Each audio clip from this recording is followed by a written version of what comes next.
Welcome to Bala cars. இப்போ நீங்கள் பார்க்குற கார் பார்த்தீங்கன்னா மாருதியில் எஸ் கிளாஸ் அப்படிங்கிற காரை பற்றி தான் பார்க்க போகிறோம். வாங்க வீடியோக்குள்ளே போகலாம். அந்த கார் பார்த்தீங்கன்னா மாருதியில் எஸ் கிளாஸ் மாடல் பார்த்தீங்கன்னா 2016 மாடல். வேரியன்ட் பார்த்தீங்கன்னா டெல்டா 1.3 அப்படிங்கிற வேரியன்ட் தான். ஓனர் பார்த்தீங்கன்னா ஒரு ஓனர் வரும். டீசல் வண்டி தான்.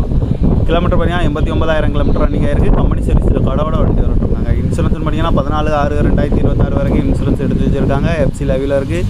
இந்த காரோட ப்ரைஸ் என்ன சொல்கிறாங்கன்னா 6,75,000 சொல்கிறாங்க. ரேட் குறைக்கணும்னு சொல்லியிருக்காங்க. குறைச்சி பேசி இந்த காரை பைப்பிங்கன்னு சொல்லியிருக்காங்க. ஏசி வந்துடும், power steering, power window, ABS வந்துடும், ஏர் பேக் 2 ஏர் பேக் வந்துடும், பார்க்கிங் சென்சார் இருக்குது, சீட் கவர்லாம் பார்த்தீங்கன்னா நீங்கள் குறை தான் போட்டுருக்கு. டயர் பண்ண பார்த்தீங்கன்னா போர் டயருமே ஒரு 90% நல்லாயிருக்கும் இருக்காங்க. ரிமோட் லாக் வந்துடும். கார் பார்க்க நடக்குன்னு பார்த்தீங்கன்னா தர்சன் கார்ஸ் ஈரோடு அப்படிங்கிற இடத்துல தான் அந்த கார் பார்க்க முடியும். TN 90A9979 அப்படிங்கிற நம்பரில் தான் அந்த கார் இருக்குது அப்படின்னு இருக்காங்க. காரோட ப்ரைஸ் என்ன சொல்கிறாங்கன்னா 6,75,000 சொல்கிறாங்க. ரேட் குறைக்கணும்னு சொல்லியிருக்காங்க. குறைச்சி பேசி இந்த காரை பைப்பிங்களான்னு சொல்லியிருக்காங்க.